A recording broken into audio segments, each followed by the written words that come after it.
Subscribe to our channel and press the bell icon to never miss an update.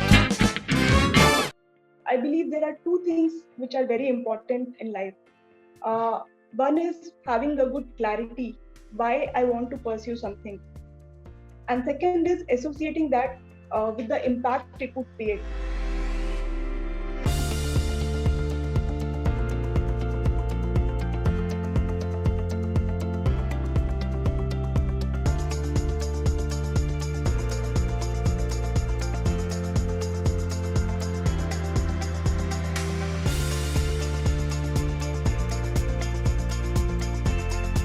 Hello and welcome to the fourth episode of India's most inspiring women managers.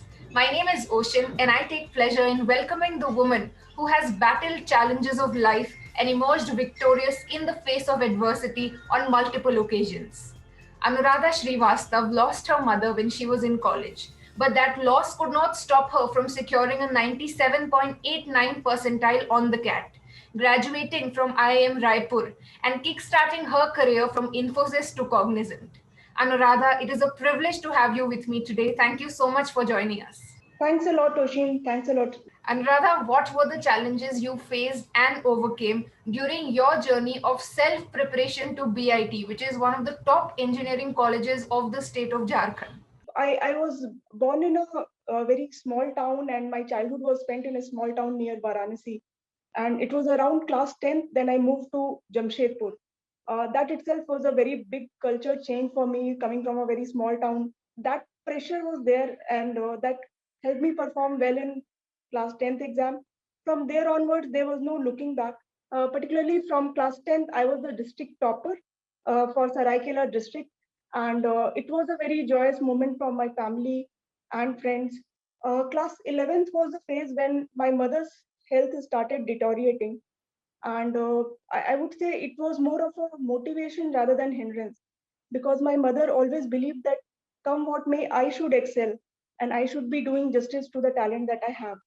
So with that kind of motivation from home and guidance, I did came out with a flying color result in class 12th as well. With the conditions at home, I was not able to take up a lot of tuitions or coaching around that. I could not specifically prepare for competitive exam, but I had a willpower, and somewhere I believe the blessings of my parents, which helped me make them proud by cracking BIT in the first attempt itself. After cracking the competitive exam, when I took admission there, I was a very introvert person. But thanks to the exposure that I got in the college through the various committees, clubs, and activities, I did had a good friend circle, a good support system. So it was around the second year when I had the biggest tragedy of my life, that my mother passed away.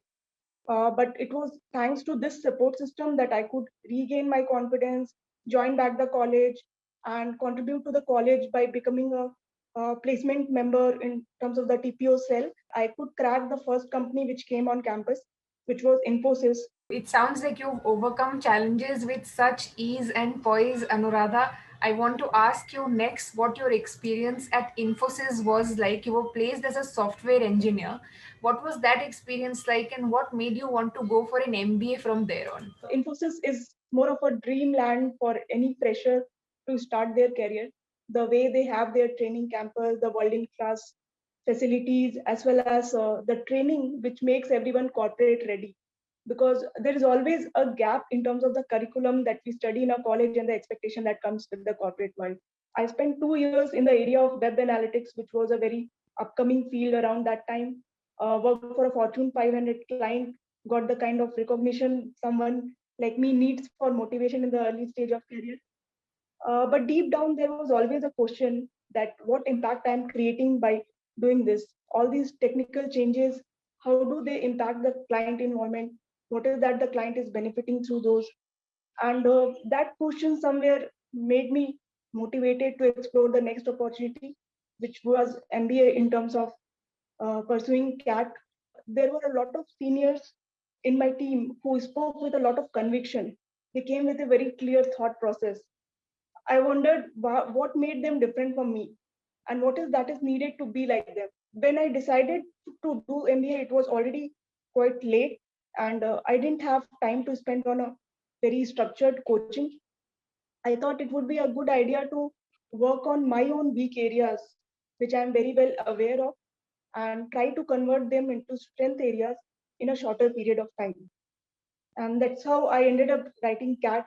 Anuradha, you scored a 97.89 percentile all by yourself, and you got calls from IIM Kohikor, SPJIMR, MDI, and IIM Raipur. What is it that allows you to produce such consistent results without any coaching or mentorship? I believe there are two things which are very important in life. Uh, One is having a good clarity why I want to pursue something. And second is associating that with the impact it would create. If I want to pursue something, what is that it will bring as a change in my life? What is that it will bring as a change in myself that I can contribute to the society better? So it's always the right path and the right effort which leads to the right destination, I believe. Also, there has been a good support always with a family and the support system that I have, who have always made me and challenged me to do a notch better. So whatever I do, I'm always expect to outperform that in the next time. Also, every career move that I make or every decision that I make is backed with a lot of research. So I do take a good time to analyze what I am planning to do, how that is going to change, and I do network a lot with people, senior mentors, to understand what all opportunities could be there and what could be the best opportunity in a certain scenario. So when I was deciding to pursue MBA, I used to call a lot of my seniors, mentors, professors, that this is what I am planning to do and how it would yield into, or what could be the changes through this. So, Anuradha, with that effort, that clarity, and that consistency, you went to IIM Raipur. And after your 2 years there, you joined Cognizant as a BD analyst. What was working at a Fortune 500 company like? And what made you want to switch jobs to another after some time at Cognizant? It was a very gratifying thing to work for a Fortune 500 company like that. The kind of peers I got there, the kind of learning I had in beginning was really nice. Along with that, there was also a good recognition of my efforts. So I was awarded as the best newcomer award within the first quarter, the IP of the year award within the first year.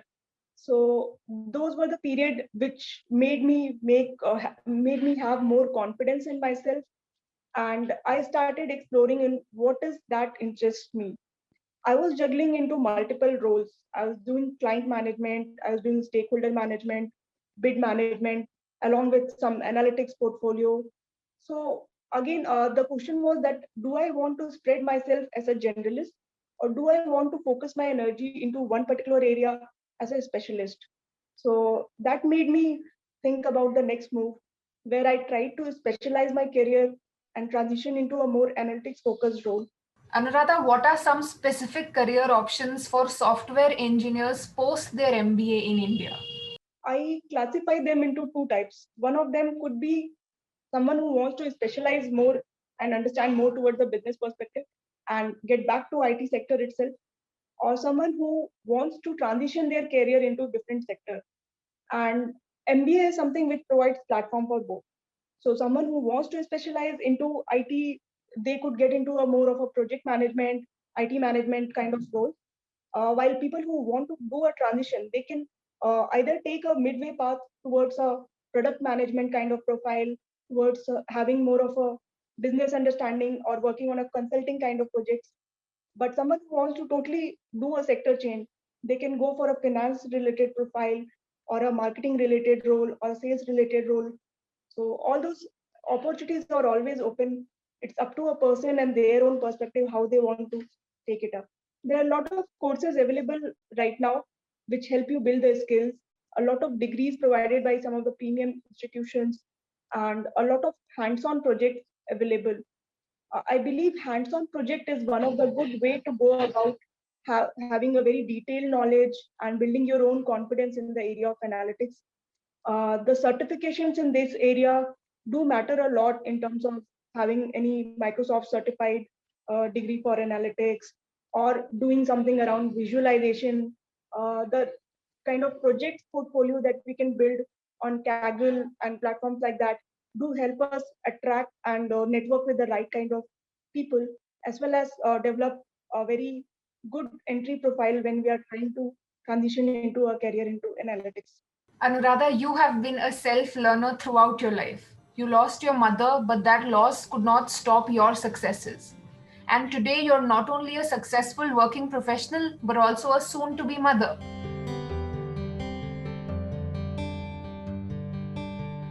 Anuradha, what's a message, a learning, or those could be multiple that you've had in your journey so far and you'd like to share with our young audience? One is that having clarity of thought helps. Although it's a very small thing to be clear on what we want to do, but in the present generation or even in my peers, I do see that is missing. So once a person is clear on the kind of thought process he wants to pursue, the kind of goals he wants to have, the passion of the life, that is very important. The other thing being the belief in yourself. There would be challenges in everyone's life. I did face a lot of challenges, and I believe everyone has their own set of challenges in life. Come what may, a person should believe in themselves. There would be time which will change in their own favor, how much hard it would ever be. But the belief in oneself is very important. And last thing is perseverance. So everything doesn't get converted in a day. For any competition, you might have to write that exam a number of years and pursue a lot of those goals relentlessly. But the perseverance is something that would matter. So this would be my message to the audience.